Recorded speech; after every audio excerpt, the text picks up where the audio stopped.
Jadi kalau zikir itu sudah kuat dalam diri kita, ya sudah menghadirkan esensi zikir dalam diri kita, yang dilihat semuanya itu semua anugerah Allah Subhanahu wa taala. Jadi saat dia gembira itu dia bersyukur, dan saat dia sedang mengalami duka dia bersabar. Semua sama sebagai ibadah. Semakin kenal, semakin dekat, semakin mudah. Kadang belum minta sudah diberi. Ada yang orang belum berucap, Allah sudah berikan. Sehingga ketika menghadapi masalah yang sama, ringan, bukan gak punya masalah, akan dihadapi, diringankan oleh Allah. Masalah yang sama, ini sampai ribut, adu argumentasi. Orang ini cuma senyum selesai. Kenalkan kepada Allah, nanti biarkan janji yang disampaikan oleh lisan Rasulullah itu terjadi. Pengen level tertinggi itu butuh perjuangan. Latihan dulu, kan? Menguras fisik, energi, tenaga, biaya, hasilnya indah.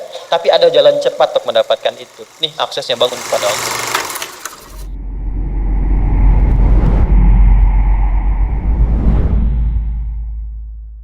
Nih Pak, indahnya begini Pak. Maaf ya. Lihat istri itu, ingat Allah. Lihat anak, ingat Allah. Ibu lihat suami, ingat Allah. Kalau melihatnya begitu, maka substansi berumah tangga itu nikmat rasanya, dan tanggung jawab itu melekat pada diri kita untuk terjaga dalam kebaikan. Ya. Saya nitipkan handphone saya ke antum, dan antum tahu itu punya saya.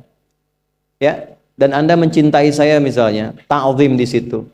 Mungkin nggak handphone itu ditempatkan di tempat yang tidak baik? Mungkin nggak Anda taruh di lantai begitu saja? Demi Allah saya katakan, mungkin Anda akan mencari tempat terbaik, disimpan di situ, dirapi-rapikan, dilap-lap, karena Anda merasa itu punya saya yang dititipkan pada Anda. Manusia saja bisa Anda perlakukan demikian. Bagaimana ketika Anda melihat anak itu amanah Allah, yang Anda sebagai orang tuanya akan ditanya di kemudian hari. Maka kalau mau bersikap yang gak enak itu, gak bisa Pak kita lakukan. Mau bentak tuh gak bisa. Mau marah tuh ditahan-tahan. Ya. Dan itu dijaga. Lihat istri sebagai amanah Allah itu beda caranya dengan hanya melihat kemanusiaannya saja. Istri melihat suami sebagai amanah Allah akan lain. Ya. Makanya akan selalu sempat dan optimal merawat istri sendiri dibandingkan lihat-lihat istri orang. Begitu sebaiknya. Ibu pun tidak harus berharap, kenapa ya suami saya nggak seperti Ustadz? Harapan yang sia-sia. Sudah ada turunan hikmahnya. Nah itu ada latihannya. Latihannya apa? Alladzina yadhkurunallah, zikir. Jadi kalau zikir itu sudah kuat dalam diri kita, ya sudah menghadirkan esensi zikir dalam diri kita, yang dilihat semuanya itu semua anugerah Allah Subhanahu wa taala. Jadi saat dia gembira itu dia bersyukur, dan saat dia sedang mengalami duka dia bersabar. Semua sama sebagai ibadah. Ajaban li amril mu'min. Kalau sudah seperti itu, kata Nabi, perkara hidupnya mengagumkan, gak ada keluhan. Itu latihannya zikir. Nah, zikir ini di Quran diturunkan dalam bentuk yang pokok berupa amalan ritual. Karena itulah semua bentuk amalan ritual disebut dengan zikir. Jadi kalau kita ingin hadirkan sifat tadi, maka cara pertama tingkatkan ibadah ritual. Salat. Apalagi? Al-Quran. Saya ambil dua dulu lah, supaya nggak banyak-banyak dulu. Yang pokok salat yang kita lakukan tiap hari. Tinggal kuantitas dan kualitas kita tingkatkan. Maaf, lihat sini baik-baik. Salat itu di Al-Quran disebut dengan zikir. Dalilnya Quran surah ke-20 ayat ke-14. Dan langsung disarikan dengan fungsi ibadah sebagai fungsi hidup kita. Sudah? Perhatikan baik-baik. Innani anallah la ilaha illa ana fa'budni wa aqimis salata lidzikri. Itu dalilnya. Sayalah Allah, kata Allah. La ilaha illa ana, tidak ada Tuhan yang layak dipertuhankan dan layak disembah kecuali saya, Allah. Allah. Bagaimana kenal Allah sebagai Tuhan? Ya, yang layak disembah, yang harus dipertuhankan, kenalnya bagaimana? Mendekatnya bagaimana? Fa'budni, sembah saya supaya kamu kenal saya, dekat dengan saya, tahu saya. Bagaimana caranya? Wa aqimis shalah, tunaikan salat. Jadi kalau pengen dekat dengan Allah, terkoneksi kepada Allah, tersambung, punya sifat tawakal yang kuat, nih tingkatkan sholatnya, tambah. Makanya tiap hari kita sholat 5 waktu itu untuk membangun konektivitas dengan Allah. Sebab kalau sudah dekat, aksesnya pun terbuka semua. Itu maksudnya. Anda dekat dengan pimpinan, akses di perusahaannya kan mudah untuk diakses. Ya kan? Kita punya kenalan yang kuat, yang punya sesuatu, aksesnya mudah dibuka. Kita kenal Allah dan dekat dengan Allah, apa yang sulit bagi Allah. Dan ini kita yakin. Nah sekarang Allah kasih jalan. Coba lihat orang-orang dulu. Ya. Mereka ketika akan melatih dirinya untuk tersambung kepada Allah, sholat semua, termasuk para nabi, rasul. Tapi dahsyatnya, ketika ada apapun dalam kehidupannya, yang sulit Allah mudahkan. Minta langsung dikabulkan. Dan sangat luar biasanya seringkali terjadi mintanya lewat sholat. Nabi Zakaria itu kan dihukumi istrinya oleh medis itu menopause dan mandul. Maaf, nggak mungkin punya keturunan. Kapan mintanya? Dalam sholat. Mohon sama Allah. Dan itu dikabulkan. Dan diabadikan di Quran dengan surah yang sama, Ali Imran ayat 38 sampai 39. Hunalika da'a Zakaria rabbah qala rabbi habli min ladunka dzurriyyatan thayyibah innaka sami'ud du'a. Ya Allah, mereka mengatakan aku nggak mungkin punya keturunan. Mereka mengatakan istriku punya keterbatasan. Maka aku memohon kepadamu yang tidak punya batas dalam pemberian. Engkau yang maha mendengar. Kalau kepada yang maha mendengar doa saya tidak dikabulkan, mohon tunjukkan kepadaku lewat sholat ini ya Allah, dengan cara apa lagi dan kepada siapa aku mesti memohon. Itu nggak nunggu lama, permohonan selesai turun jawaban ayat 39-nya. Fanadathul malaikatu wa huwa qa'imun yusalli fil mihrab. Turun malaikat mengabarkan engkau dapat kabar gembira akan punya anak, langsung namanya dikasih Allah Yahya. Annallaha yubasyiruka bi Yahya. Artinya hidup yang mustahil menurut manusia, lahir dari rahim seorang perempuan, maaf, yang divonis monopause dan mandul, bayi yang hidup, kata Allah nggak ada yang mustahil, lahir dan terjadi itu. Yahya, John, lahirlah. Kapan terjadinya? Saat sholat. Karena itu saat dipanggil sholat, itu isinya tuh kan doa semua. Silakan ngecek, isinya doa semua. Dari mulai takbir, sujud sampai salam, isinya doa semua. Dan itu konektivitas kita dengan Allah, minta. Kapan itu bisa terkabul dengan cepat doanya? Kapan selesai urusan kita? Kalau koneksinya bagus. Makanya disebutnya zikir, yang terhubung, yang nyambung. Semakin kenal, semakin dekat, semakin mudah. Kadang belum minta, sudah diberi. Ada yang orang belum berucap, Allah sudah berikan. Sehingga ketika menghadapi masalah yang sama, ringan, bukan nggak punya masalah, akan dihadapi, diringankan oleh Allah. Masalah yang sama, ini sampai ribut, adu argumentasi. Orang ini cuma senyum selesai. Betapa banyak masalah kecil, diargumentasikan jadi besar. Akhirnya problem. Tapi tidak sedikit masalah besar, dihempaskan di atas sajadah. Ketika koneksinya dengan Allah itu kuat, tiba-tiba hilang seketika, selesai. Makanya Nabi Yakub, kalau punya masalah, yang beliau lakukan apa? Dia bentangkan sajadahnya, dia sholat, dia mohon kepada Allah. Itu dilestarikan di Quran surah ke-12 Yusuf ayat ke-86. Aku tuh kalau sedang punya masalah apapun, ya aku bangun konektivitas dengan Allah. Innama ashku bathi wa huzni ilallah. Saya curhatnya cuma sama Allah. Ini Pak, ini bagian pertama. Nah, jadi kalau ingin semakin kuat, sampai ada masalah diringankan, mau kerja dibukakan pintunya, itu ada jenisnya. Yang pokok ada 5 waktu, 17 rakaat. Yang detil itu ada pada sunnahnya.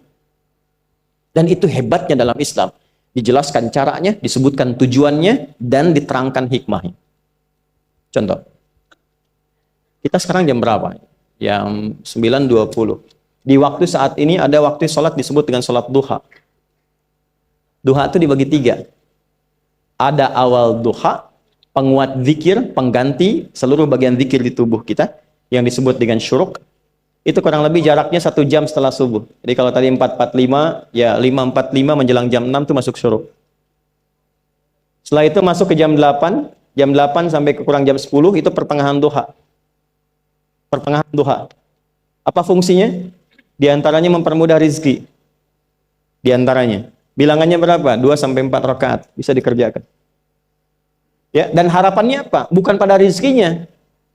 Ya, jadi jangan sampai motifnya cuma sekedar ke duniawi, kurang tepat. Kenalkan kepada Allah, nanti biarkan janji yang disampaikan oleh lisan Rasulullah itu terjadi. Ya, Jangan pada rizkinya, ini terbatas, cuman sampai situ. Tapi kalau kita minta sama Allah, dikasih jalannya tuh dari sisi yang tidak kita duga. Anda berhitung, Allah kasih hitungan. Anda tak berhitung, Allah kasih apa yang tidak pernah Anda hitung sebelumnya. Itu poinnya. Maka lakukan sholat dekati, itu yang disebut sholat duha. 2 rakaat, tambah lagi 2, untuk kenal Allah. Kalau sudah merasakan dekat, sudah nyaman, sudah enak, muncullah kemudian kesan dalam hati. Terserah Allah mau kasih berapa. Yang penting sudah enak, sudah damai. Di titik itulah kemudian Allah limpahkan dari apa yang nggak pernah kita duga sebelumnya. Tiba-tiba keluar, kok ada telepon, dapat proyek, dapat macam-macam. Tapi tujuan sholatnya bukan untuk proyeknya. Buat kenal Allah, ulul albab ini. Kalau cuma pengen lancar, baru serabutnya. Kalau cuma pengen lulus proyek, itu baru daging luarnya. Ulul albab itu kenal Allahnya, sehingga dia tahu akses intinya tuh itu. Itu poinnya. Dan gak mahal. Emang kalau sholat duha di An-Nur bayar, Pak? Pakai biaya. Baiknya luar biasa. Sudah? Satu. Kalau mau lagi misalnya, ini yang paling dahsyat nih. Dibimbing kita sampai ke posisi terbaik di apapun itu. Jadi ayah terbaik, ibu terbaik. Ya, jadi karyawan strategis, di militer terbaik. Terbaik tuh gini. Di tempat terbaik yang memuliakan tuh makom namanya. Makanya kuburan sering disebut makam kan? Ya kan? Maksudnya apa? Maksudnya Anda selama hidup berkaryalah yang baik, ibadah yang benar, sehingga Anda wafat pun terhormat. Ya, kata makom itu pertama kali di Al-Baqarah ayat 125, makom Ibrahim. Ya. Ketika Allah sampaikan dalam Al-Qur'an, didapatkan di situ maqam Ibrahim, wa idz ja'alna al-baita mathabatan lin-nasi wa amna wattakhidhu min maqami Ibrahim. Makanya kalau kita tawaf itu dari mulai Hajar Aswad kan sampingnya dekat sekitar 5 meter ada maqam Ibrahim kan? Itu tapak kaki pertama beliau meninggikan pondasi Ka'bah dan di situ diabadikan kemuliaannya sampai beliau wafat. Dikenal sampai sekarang. Ya, setelah sekian abad. Jadi kalau kita ingin terhormat dan masih dikenang sampai kapanpun itu maqam namanya. Tapi ada cara yang lebih hebat. Anda di posisi itu, lawan pun mengakui memang Anda yang pantas ada di situ. Itu namanya maqam mahmuda. Maqam mahmuda. Siapa yang bikin urutan 100 tokoh paling berpengaruh di dunia? Siapa? Saya tanya, yang nulis siapa namanya? 100.000? 200.000? Dia mencari langsung di Google tuh. Lambat mas, waktu habis. Michael Chart. Dia yang nulis, maaf ya. Urutan pertamanya siapa? Muhammad SAW. Yang nulis itu muslim atau bukan? Kok bisa tergerak hatinya untuk menempatkan seorang nabi muslim di tempat pertama? Saya tanya begini, kenal Abu Jahal nggak? Ya Allah. Makin siang nih nggak fokus nih. Saya kira cuma di Bengkali saja yang kenal Abu Jahal, sini kenal juga. Baik, Abu Jahal itu, apakah orang ini tidak kenal Nabi? Kenal. Orang ini tahu, kalau saya sebut orang ini berarti kurang bagus ya. Kalau saya sebut beliau berarti baik ya. Abu Bakar saya sebut beliau, Abu Jahal orang ini. Maksudnya Abu Jahal. Apakah orang ini tidak tahu kalau Nabi itu mulia? Nabi unggul. Nabi hebat kan? Jadi mengakui sebetulnya Nabi unggul. Dan gulat dengan Nabi itu dalam olahraga kalah. Dia tahu Nabi itu kuat. Ya. Di dalam cinta juga tahu Nabi paling unggul. Abu Jahal melamar Sayyidah Khadijah ditolak, Nabi nggak lamar, Sayyidah Khadijah minta dilamarin. Ya. Dari sejak itulah dia nggak mau tahu semua yang dari Nabi, pokoknya semua harus jelek. Walaupun dia tahu itu baik. Nggak kenal, sampai nggak menanamkan pada dirinya nggak ingin kenal kebaikan Nabi. Nggak ingin kenal pada sesuatu, itu jahlun namanya. Jadi kalau ada mbahnya yang paling bodoh, yang nggak pengen tahu, itu Abu Jahal namanya. Maka sejak saat itu orang ini disebut dengan Abu Jahal. Tapi Abu Jahal pun itu meyakini kebenaran, kekuatan Nabi, cuman karena iri saja. Gitu. Tapi dia nggak bisa nolak. Menilai seseorang di tempat terbaik yang kita nggak bisa nolak dan mengakui memang dia orang yang terbaik, itu namanya maqam mahmuda. Tahukah Anda, jalan untuk mencapai makom mahmudah itu nggak akan mungkin kita dapatkan kecuali mendekati yang punya semua makom, yaitu Allah Subhanahu wa Ta'ala. Dan jalannya lewat sholat. Itu lewat sholat. Tapi karena ini levelnya istimewa, tingkat tertinggi, ya prajurit pengen jadi komandan terhebat yang diakui, nggak ada orang nyoal. Di kepolisian pengen jadi pimpinan yang baik dan semua mengakui sehingga nggak ada yang nyoal. Di perusahaan pengen jadi pimpinan yang ideal, ya semua mengakui, nggak ada yang nolak. Itu makom mahmudah. Jalannya apa? Ternyata nggak pakai uang, nggak pakai koneksi-koneksi yang tidak jelas. Koneksinya dibangun dengan Allah sehingga Allah melembutkan hati semua orang itu untuk menetapkan dia yang terbaik. Sholat. Karena levelnya tinggi, dinaikkan dari sekedar sholat fardu. Ditempatkan di waktu yang tidak biasa. Butuh pengorbanan, butuh perjuangan. Namanya tahajud. Turunlah Quran surah ke-17 ayat 79 sampai 81 itu. Quran surah 17 ayat 79 sampai 81. Ini poinnya. Wa minal laili fatahajjad bihi nafilatan laka asa ayyab'athaka rabbuka maqaman. Ini kan terjadi keanehan kan, ironinya. Anda pengen sukses, pengen tertinggi, Anda tahu Allah penentunya, Anda tahu Allah yang punya rizki, Allah punya kekuasaan, tapi Anda nggak mendekati Allah.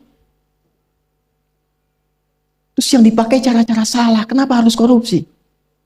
Kenapa harus nyogok? Kalau SK-nya nggak Allah tetapkan, nggak akan turun juga. Dan sudah hukum, kalau ayah berbuat maksiat, itu anak istri pasti kena. Itu udah hukum. Makanya saya mohon ya para ayah itu kalau mencari nafkah, cari yang benar. Kasihan anak Anda yang di SD. Harus berhenti sekolah. Maaf, bukan anak Anda, maksudnya anak orang lah. Kenapa harus korupsi? Maka ketika ada tawaran sogokan yang nggak bagus, tuh yang dibayangkan tuh itu bukan cuma proyek jalan dapat uang banyak, tuh anak-anak tuh bahaya. Ke sekolah disebut anak koruptor, sedih.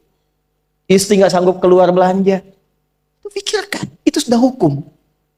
Sudah hukum. Anak juga begitu. Kalau mau berperilaku, ingat orang tua. Sebab ketika tidak baik, orang tua pasti kena. Anak di sekolah berantem, yang dipanggil siapa? Orang tuanya. Itu selalu terikat. Di rumah tangga itu selalu begitu. Karena nafas itu terikat. Semua saling mengikat. Babnya itu jelas. Nah, balik ke sini. Kalau ingin tingkat yang tertinggi, dekati pemiliknya Allah. Ini. Makanya tuh harus punya itu. Itu ringan kalau sudah punya itu tuh Allah. Saya punya Allah. Kita mau apa? Takut hidup. Nabi ditodong pakai pedang. Siapa yang menyelamatkan Muhammad sekarang? Ringan Nabi jawab, Allah. Jatuh pedang. Dibalik, kamu siapa yang menyelamatkan kamu? Bingung. Udah punya Allah itu luar biasa. Nah, ini yang harus tanamkan pada jiwa. Punya Allah sebagai Tuhan. Kalau sudah dekat, kenal, baik dengan itu, akses mudah semua. Dan yang paling indah itu apa? Menerima apa yang Allah tetapkan. Hari ini nggak dapat, alhamdulillah. Saya masih dikasih jalan. Alhamdulillah, besok belum dapat. Ada akumulasi, paham. Paham. Nah, itu nggak mungkin bisa dapat rasa itu. Salah satunya, ikhtiarnya apa? Nih, tahajud. Dan hebatnya, kenapa sholatnya disebut tahajud? Tidak disebut sholat hajat. Ada hajat, ada tahajud, beda. Hajatun, hajada, hajadun, ada tahajjada ya tahajjud, tahajud. Beda. Tahajud, di situ aja. Ini sengaja nggak saya hapus nih.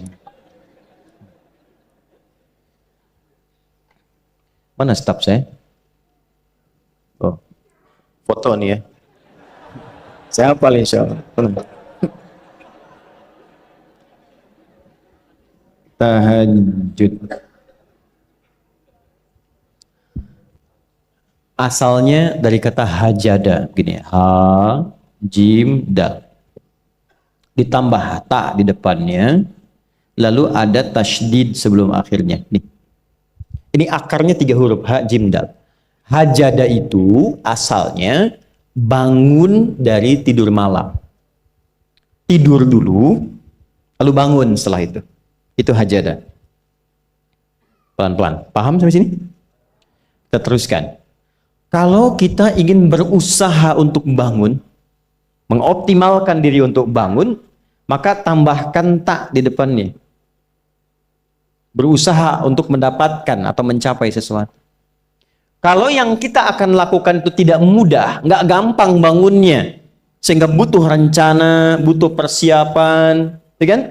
Maka tambahkan tasydid sebelum huruf akhirnya. Dari kata syiddah, apa yang mau dikerjakan ini nggak mudah. Memang pengen bangun itu jam 3. Tapi kan nggak tiba-tiba ujuk-ujuk bangun jam 3, belum tentu. Ya kan? Kita harus rencanakan dulu supaya bisa bangun, saat bangun itu siap, bukan cuma bangun. Bangun jam 3, salatnya 4:30, ya kan jauh. Maka untuk bangun jam 3 itu butuh persiapan, nih syiddah. Maka rencanakan, pasang alarm 3 kali. Misal yang ikhtiarnya jam 2, jam 2.15, jam 2.30. Alarm jam 2 untuk mematikan alarm yang kedua. Gitu kan? Yakin saya Anda kalau pasang alarm malam tuh nggak satu, yakin? Bangun, ceklek, mati. Minimal ingat akan ada alarm berikutnya kan? Itulah tak. Allah itu sudah tahu modus-modus kita itu. Karena alim maha mengetahui. Detailnya kan kita lakukan kan Allah sudah tahu. Alarm yang kedua membangun kesadaran paripurna. Peringatan kedua. Kalau pengen bangun, enggak tertidur. Maka ketika sampai pada alarm ketiga, sudah sadar kita. Oh. Bapak, Bu, alhamdulillah. Lebih baik telat daripada enggak sama sekali. Bangun. Ini. Kalau kita tarik ke implementasi hidup, pengen level tertinggi itu butuh perjuangan. Latihan dulu, kan? Menguras fisik, energi, tenaga, biaya, hasilnya indah. Tapi ada jalan cepat untuk mendapatkan itu. Nih aksesnya bangun kepada Allah. Gitu. Kalau kita tingkatkan ini, itu luar biasa. Jadi itu. Jadi. Nah, kalau ini terus ditingkatkan, nanti membangun value yang terasa. Ada nilai-nilai yang terasakan, kita merasa lebih dekat dengan Allah. Yang biasanya tadi dipanggil azan baru ingat sekarang, baru selesai subuh udah ingat isya. Nanti isya bagaimana, gitu kan urutkan. Tapi tetap zuhur juga, zuhur, asar, maghrib, isya. Waktunya kenal jam berapa. Bahkan dipetakan, saya nanti akan ke sini, masjid yang terdekat di situ. Jadi lihat peta itu, ya lihat peta jalan. Saya nggak sebut nama supaya nggak endorse. Itu lihat peta jalan. Itu dia petakan, saya akan sampai di situ jam berapa, durasinya berapa, masjidnya di mana. Kalau tertinggal di situ, di sini saya sholat Jumatnya. Sampai ke situ. Nah, value yang membuat kita semakin meningkat dekat dengan Allah, itu takwa namanya. Takwa. Disebutkan sebanyak 240 kali dalam Al-Quran. Nah, intinya itu ini nih. Jiwa takwanya. Kalau ini sudah ada, Allahu Akbar. Silahkan Anda keluarkan semua kata-kata takwa di Quran. Tidak ada kecuali yang indah semuanya. Quran surah 65. 65 itu babnya bab tolak. Surahnya at-tolak. Tolak itu persoalan terbesar di rumah tangga. Nggak akan bisa terjadi yang demikian itu kalau ada takwa di dalamnya. Nyambung. Kalaupun mesti terjadi, itu spirit takwa mengarahkan pada yang terbaik. Makanya di ayat kedua di ujungnya, sampai ke ayat 3, apa yang terjadi? Di rumah tangga itu kan cuma 2 babnya. Satu masalah dari komunikasi, yang kedua materi. Perhatikan, wa may yattaqillaha yaj'al lahu makhraja wa yarzuqhu min haitsu la. Siapapun yang mampu meningkatkan takwanya kepada Allah, pakai man tuh, setiap personnya. Suami, istri, ayah, ibu, anak, satu keluarga mencoba meningkatkan takwa. Dia tahajud, bangun semua ingatkan. Bangun semua tahajud, salat duha, yuk ingatkan dimanapun. Alhamdulillah. Apa yang terjadi ketika dilakukan? Apa jawab Allah? Yaj'al lahu makhraja. Enggak pakai alif lam, makhraja. Masalah apapun yang engkau alami. Suami berangkat ada masalah. Ada masalah umum yang semua orang mengalami itu. Tapi yang ini enggak. Kena macet, ada macet, dia mau berangkat. Tiba-tiba diarahkan, jangan lewat situ Pak, macet, Bapak kesini aja. Ya. Pak ikut kami saja Pak. Tiba-tiba patwal datang, ayo ikut. Ya, itu bisa terjadi. Wa yarzuqhu min haitsu la yahtasib. Bahkan rezekinya pun itu datang dari sisi yang enggak diduga. Gak nyangka ya, emang gak sangka datangnya. Ya, habis sholat, tiba-tiba telepon masuk, belum selesai proyek, ini ada permintaan itu. Beda istidraj dengan takwa itu lain. Kalau istidraj itu bertambah tapi lupa Allah. Hati-hati. Proyek nambah, sholat lupa. Hati-hati. Hati-hati ya. Pekerjaan menambah, omset nambah, tapi nggak pernah bisa ngaji. Nggak pernah mampu sholat. Hati-hati itu. Dan paling bahaya kalau itu nambah terus sehingga membuat lupa semua ibadah. Itu istidraj namanya. Istidraj. Ancamannya akhirat tuh, hati-hati. Segera ingat, segera ingat. Tapi kalau semakin nambah, semakin ingat Allah, itu anugerah. Karena Allah telah menilai hamba ini paham menjalani kehidupan, sehingga dia ngerti. Makanya Utsman, Abdurrahman bin Auf, setelah masuk Islam, hartanya makin nambah. Karena kenapa? Karena telah dinilai layak mengelola harta, paham cara mengelolanya. Dapat segini, alokasikan ke sini. Dapat segini, alokasikan ke sini. Pak, di mana logikanya ada 600 truk hasil usaha? Bapak punya 600 perusahaan. Satu perusahaannya itu bergerak di bidang misalnya logam mulia. Ya, ada emas, ada berlian, ada macam-macam dan sebagainya. Satu kali Anda berhasil mendapatkan kurang lebih 600 truk logam mulia di dalamnya. Mau datang kemudian ke tempat Anda di jalan. Tiba apa yang terjadi?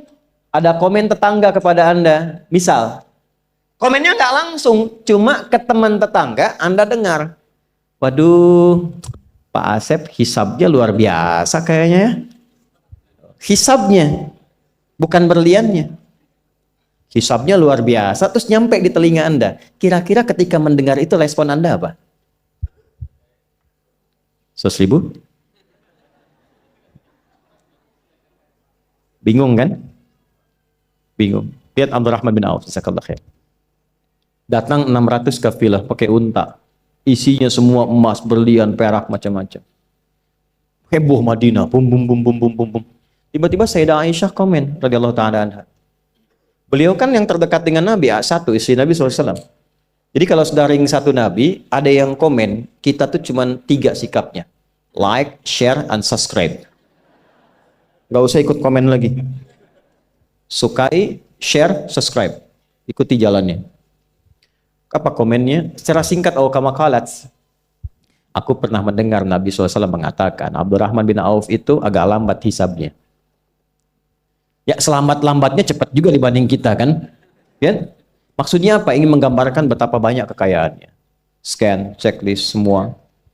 Ketika mendengar komen itu, apa kata Abdurrahman bin Auf? Saya jadikan semua yang baru datang itu saya sedekahkan semua untuk orang Madinah. Supaya mempercepat hisabnya itu. Saya sedekahkan semua. Bisa nggak begitu?